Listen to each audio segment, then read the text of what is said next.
Ever catch yourself, constantly looking for a better way to do something? A faster commute, maybe, or just a tastier recipe? Oh, definitely. Feels like we're almost wired to improve things. Right. Not just for ourselves, but big picture stuff, too. Tackling problems, trying to live longer, just making things, well, better. Mm-hmm. So today we're diving deep into that feeling, that fundamental push. We're calling it human encouragement. Yeah, human encouragement. I like that. It's this inherent thing in us, isn't it? This drive for progress. Exactly. It seems rooted in wanting to ease suffering, live longer, healthier lives, and just boost our well-being overall. Yeah. And it's really shaped, well, everything. History, the planet. Absolutely. So our mission today is to really unpack that. Where does it come from? How far does it reach? And what are the results, the good and the maybe not so good? Yeah, the trade-offs. We've got this great analysis to work with, the Enduring Human Drive for Betterment, AI analysis. Oh, no. Okay. It looks at everything, evolution, psychology, history, Mm-hmm. even where AI fits in. It's fascinating because it's not just about wanting more comfort, is it? It feels deeper, like part of being human. Understanding it helps us look at our past, our present, maybe even guess at the future. So hopefully we'll get some of those aha moments today, figuring out why we humans are, well, never quite satisfied with just good enough. Let's do it. Okay, let's unpack this, starting right at the beginning. The sources talk about how tough life was for early humans. I mean, we weren't exactly predators with built-in weapons, were we? No big claws or anything. Not at all. We were pretty vulnerable, actually. Survival wasn't a given. What really made the difference was social cooperation, sticking together. Safety in numbers. Exactly. Mutual protection, sharing food, sharing resources. It massively boosted their chances. So a team effort right from the start, and I guess communication must have been vital for that. Oh, absolutely essential. Simple sounds at first, probably, then evolving language. It was key for coordinating hunts, defense, passing on knowledge, learning from each other. Huge advantage. And then came tools. We're talking way back, right? Like simple stones. Yeah, really basic stuff initially. Stones shaped for chopping, scraping. But even that was, revolutionary. It meant they could get food better, process things, defend themselves. It was a first step in actively changing their environment to survive better. Okay, and this is where it gets really interesting. The source links this to our brains getting bigger in the genus Homo. How did that fuel this drive for betterment? Well, bigger brains generally mean better thinking, right? More capacity for complex problem solving, more sophisticated social stuff, and crucially, making better tools and strategies. Like a feedback loop. Kind of, yeah. Better brains lead to better tools and teamwork, which then puts pressure on or favors even more cognitive development. And the climate back then wasn't exactly steady, was it? Talk about pressure to adapt. Right. Huge climate swings. Yeah. So being adaptable was key. Humans succeeded not by being perfectly suited to one place, but by being flexible enough to handle change. That's what let us spread out. So this constant need to adapt, to survive, that also fed this desire for more resources. Makes sense. More stuff equals better odds. Precisely. Over generations, individuals who were, let's say, more driven to get resources were just statistically more likely to survive and pass on their genes. So that drive got baked in, evolutionarily speaking. Okay, this detail really caught my eye. Purposeful burial of the dead. Neanderthals, early modern humans, like 100,000 years ago. What does that tell us about human encouragement? It feels like more than just survival. That's a really profound point. Purposeful burial suggests thinking beyond the immediate, beyond the harsh day-to-day. It hints at abstract thought, maybe even hope, like hope for something better, an afterlife perhaps. It shows humans weren't just reacting, they were starting to contemplate bigger things, possibilities beyond just surviving. Wow. Okay, so that's the evolutionary why. Now let's get into the psychological how. The sources mention Maslow's hierarchy of needs. How does that fit in? Maslow gives us a useful picture. Once our basic needs, food, safety, are mostly met, we tend to aim higher towards things like self-actualization, becoming our best selves. Reaching our potential. Exactly. And that drive to reach our potential lines up really well with this human encouragement idea. It's striving for more meaning once the basics are covered. Like climbing stairs, encouragement pushes us up once the lower steps feel solid. And then there's self-determination theory. That one's about autonomy, competence, relatedness. Yeah, spot on. Self-determination theory says we have these core needs: autonomy, feeling like we have choices; competence, feeling capable; and relatedness, feeling connected. When those are met, it fuels our intrinsic motivation, our desire to learn, improve, contribute. all part of that drive for betterment. What about achievement motivation theory? Seems pretty direct. It is, yeah. It's specifically about the desire to do well, to do things better or more efficiently than before. Setting goals, aiming for mastery, that's a huge driver of innovation. Now this one's interesting. Social comparison. The whole keeping up with the Joneses thing. How does comparing ourselves to others fuel improvement?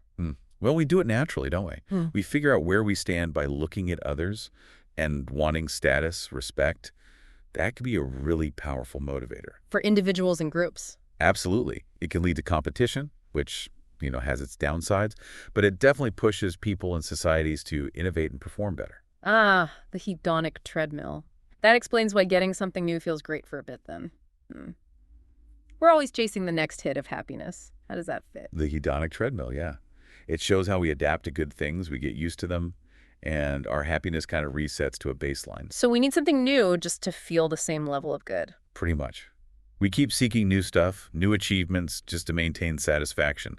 And that cycle kind of inadvertently fuels more striving, more innovation, more betterment, even if the happiness boost is temporary. It's like the finish line keeps moving.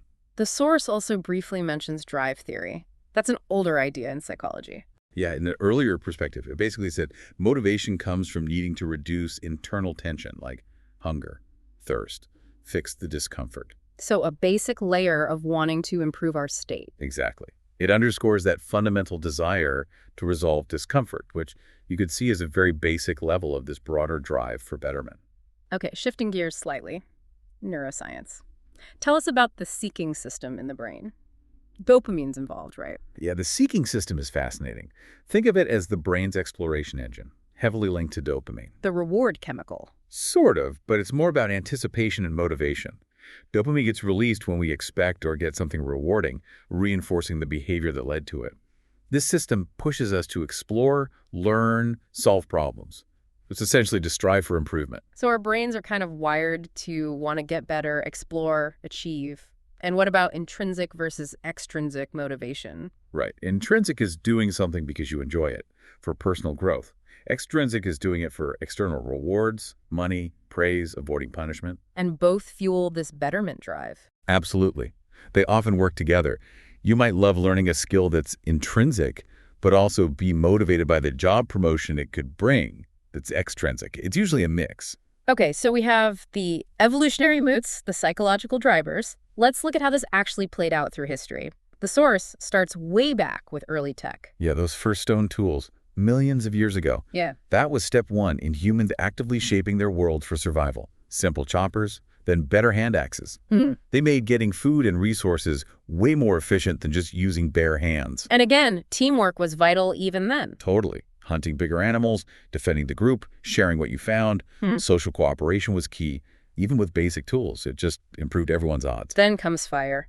Around 800,000 years ago, the source says. That must have been a total game changer. Oh, absolutely transformative. Warmth, protection from predators at night, and importantly, cooking food. Making it easier to digest, more calories. Exactly. Huge leap in controlling the environment and boosting well-being. And even something as simple as building shelters. Right. Protection from weather, more comfort, better survival, especially in tough climates. These early steps seem basic now, but they were fundamental improvements. Okay, let's jump ahead to the Neolithic Revolution around 10,000 BCE. Agriculture, that was a massive shift. Pivotal. Moving from nomadic hunting and gathering to settled farming changed, well, everything. Systematically growing crops, domesticating animals. It meant a more reliable food source, often a surplus. And that surplus had huge knock-on effects, like bigger populations, permanent villages. Precisely. More food supports more people in one place. No need to constantly move. That stability allowed for more complex social structures to develop. And people could start doing things other than just finding food. Specialization. Exactly. When not everyone has to farm constantly, people can become craftspeople, leaders, priests. Society gets more diverse, more complex. And interestingly, farming popped up independently in several places. Mesopotamia, China, South America. And those early farming techniques, crop rotation, the metal plow around 5000 BCE, irrigation, they were all about getting better yields, right? Yeah. More efficient. Absolutely. Maximizing food production, managing water.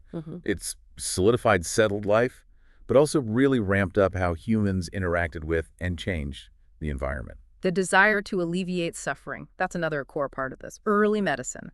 The source mentions Mesopotamia. Yeah, back in the second millennium BCE, they had medical texts describing illnesses, treatments. They did minor surgeries, even had ideas about disease spreading, some preventative measures. And Egypt had its own medical knowledge. For sure. Egyptian doctors were pretty good at diagnosis, used lots of natural remedies, plants, animals, minerals. Some of those actually had real pharmacological effects we now understand. Then Hippocrates in Greece. Father of modern medicine stuff. His big contribution. Around 460 BC, yeah. Hippocrates shifted thinking away from gods causing illness towards natural causes. Plus, he really emphasized ethical practice, laid the groundwork for professional healthcare.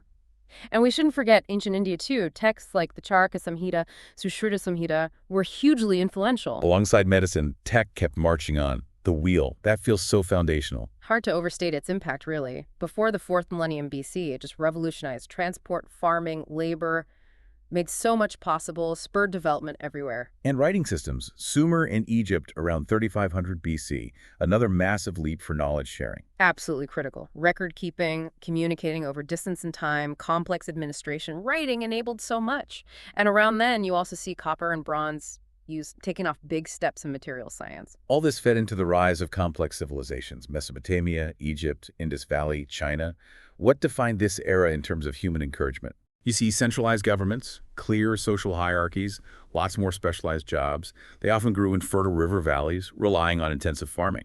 This era also saw huge innovations later on, like gunpowder, the printing press, especially in empires and Chinese dynasties. And Gutenberg's printing press in the mid-1400s, that just seems like it hit the accelerator on knowledge spreading. Totally transformative. Around 1440, mass-producing books. It democratized information like never before. Huge factor in the Renaissance, the explosion of knowledge that followed. Then the first industrial revolution, 19th century, James Watt's steam engine being key, society changed completely again. Watt's improved engine, 1775, was a major catalyst. It revolutionized transport, factories, shifted economies from farming and trade to industry, fundamentally changed how people lived and worked. It's interesting how often challenges seem to spark innovation. The source mentions the Younger Dryas cold snap, maybe pushing people towards farming in Southwest Asia. That's a really good point. Hardship, scarcity, they often force ingenuity. The Younger Dryas cooling might have made wild food scarcer, pressuring people to find a more reliable source, like farming. Necessity being the mother of invention, right? So this drive for betterment has really touched, well, everything in human life. Let's break down the impact in key areas. Health first. Right. The push for longer, healthier lives has driven huge advances. Medicine, sanitation, nutrition, understanding our bodies. It's led to massive gains in life expectancy and quality of life for many. And technology, obviously. A constant transformation. From those first stone tools to today's digital world, tech's always evolving. Driven by wanting more efficiency, convenience, control, it's reshaped daily life, work, communication, how we interact with everything. What about social structures? How has wanting better shaped how we organize ourselves? Well, the desire for order, security, collective well-being. Yeah. That's pushed us from small nomadic bands to complex societies with governments, laws, cultural norms. It's all an ongoing effort to create more stable, prosperous ways to live together. And on a personal level, that drive for self-improvement seems like a constant motivator. Absolutely. That inner push for fulfillment motivates us to learn, develop skills, grow as individuals. It enriches our own lives and often contributes to society, too. So looking at the big picture, human encouragement really seems like the engine of historical change. You could definitely argue that. Big shifts like the Neolithic and Industrial Revolutions were fueled by this desire for a better existence, and knowledge builds on itself, passed down, sped up by things like language, leading to this accelerating pace of change we see. Let's dig a bit deeper into some underlying drivers. We mentioned the bigger brain earlier. How does that specifically make us better problem solvers, more innovative? Well, a bigger brain allows for more complex thought, abstract reasoning, connecting different ideas. This cognitive horsepower lets us analyze tricky problems, imagine solutions that aren't obvious, and develop more sophisticated ways to overcome challenges. And back to the neuroscience, that seeking system and dopamine, it's not just about basic survival anymore, is it? That's a great point. While it started with driving survival behaviors, in humans, it also fuels seeking novelty, understanding the world, striving for improvement way beyond just food and shelter. Dopamine reinforces the process of seeking and learning, which is fundamental to innovation. The source also mentions fundamental motives like curiosity and the drive for status. Yeah, they seem pretty baked in. Curiosity pushes us to explore and understand, leading to discoveries. The status drive motivates us to improve our standing, which can foster competition and innovation as people strive for recognition. And then there's a whole philosophical angle. Ideas about progress, human potential, happiness. They've been around forever. For centuries, yeah. Philosophers have grappled with progress, the desire for a better life. Concepts like fulfilling potential, pursuing happiness are central everywhere, even existentialism, creating meaning in a meaningless universe. You could see that as a drive to improve our subjective condition. And what about logic and reason? It's not just blind striving, right? Definitely not. Logic and reason are the tools that guide this encouragement. They let us think critically, analyze problems, develop effective solutions. The scientific method is a perfect example, using reason systematically to understand and improve the world. Finally, the influence of mindset and beliefs. That feels huge. Oh, it's critical. An individual's motivation, optimism, belief that things can get better, that's a powerful driver. And then you have cultural values, religious beliefs, societal ideologies. They shape what we consider better and how we think we should achieve it. Think about early societies trying to appease nature gods that was driven by beliefs and a desire to improve their situation, avoid disaster. So what are the real-world consequences on individuals and society? Let's start with the individual level. For individuals, striving for betterment can bring enhanced well-being, life satisfaction, a sense of purpose. Having goals and working towards them is motivating, fulfilling. It shapes our education, career, health choices, relationships. But there's a potential downside too, isn't there? That constant striving can be stressful. Exactly. The relentless push for more stuff, more status, constant self-improvement can lead to stress, anxiety, feeling perpetually dissatisfied, especially with unrealistic expectations or that hedonic treadmill effect we talked about. And zooming out to the societal level, it's a mixed bag there too. Yeah. Individual achievements and innovations obviously benefit society, driving progress, but intense competition can sometimes damage social cohesion. An excessive focus on individual gain can harm others. The desire for status can fuel inequality and conflict. And how do societies typically react to big changes, to progress? It's not always smooth sailing. Rarely is. Progress often brings excitement, opportunity, but also resistance. New tech, social changes, they disrupt norms, challenge power structures, create uncertainty. Societies adapt through new laws, evolving norms, education. But cultural values really shape how smooth or rocky that adaptation process is. Which brings us neatly to the ethical side of things. Even with good intentions, this drive for betterment can raise some tough ethical questions. That's a crucial point. The desire for better might be positive, but the methods we use and the unintended consequences, those need careful ethical thought. Tech advances, for example, might be great, but could harm the environment or worsen inequality. And trying to extend lifespans seems like a good goal, but it brings up ethical issues too. It does. Big questions about resource allocation. Who gets these treatments? What's the quality of life for a much older population? Will it create even bigger gaps between rich and poor if only some can afford it? The source also brings up the hard truth of cruelty and disregard for life throughout history. How does that fit with a general drive for betterment? It seems contradictory. It highlights how complex human motivation is. Yes, there might be a general drive for betterment, but other powerful drives exist too. Desire for power, wealth, clinging to harmful ideologies. These can override or twist that drive, leading to terrible actions. It reminds us that human psychology isn't simple. We're pulled by many different forces. So it boils down to finding a balance, guiding that drive with ethical considerations. Precisely. We need robust ethical frameworks, moral reasoning, to ensure progress benefits everyone and minimizes harm. Things like justice, fairness, sustainability, human dignity have to be central to how we move forward. Okay, let's look ahead. Artificial intelligence is changing everything so fast. How does AI intersect with this human encouragement drive? AI is. Wow. Well, it's both a massive opportunity and a potential challenge for that drive. It could amplify our ability to improve things in ways we're only just starting to grasp. Like automating routine stuff, Yeah. speeding up science. Exactly. AI can handle repetitive tasks, freeing up humans for more creative work. You can analyze huge data sets, find patterns we'd miss, accelerating discovery in science, medicine, you name it, improving efficiency in healthcare manufacturing. The source mentions personalized medicine, tailored education. Yeah, huge potential there. AI could help tailor treatments to individuals, assist doctors with diagnosis, speed up drug development. In education, imagine learning paths customized for each student's needs. AI could even augment human creativity, acting like a collaborator. It's even suggested AI could shift our focus from doing to being by taking over mundane tasks. That's a really interesting thought, isn't it? Yeah. If AI handles admin and routine work, maybe humans could focus more on creativity, empathy, critical thinking, complex problem solving, redefining what work or contribution even means. AI might even help well-being virtual assistants support chatbots. But with great power comes great responsibility, right? What are the big ethical flags with AI and betterment? Several big ones. Job displacement from automation is huge. We need plans for upskilling, social safety nets. Then there's the risk of eroding human autonomy if we become too reliant on AI or if AI systems control too much. Data privacy, preventing manipulation, these are critical.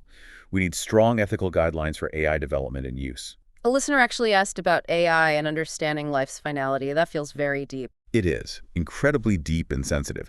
AI might analyze mortality data, maybe offer insights there. But the emotional, spiritual, philosophical parts of death, that's likely beyond AI's grasp. Trying to use AI to shape our understanding of something so fundamentally human needs extreme caution and awareness of AI's limits.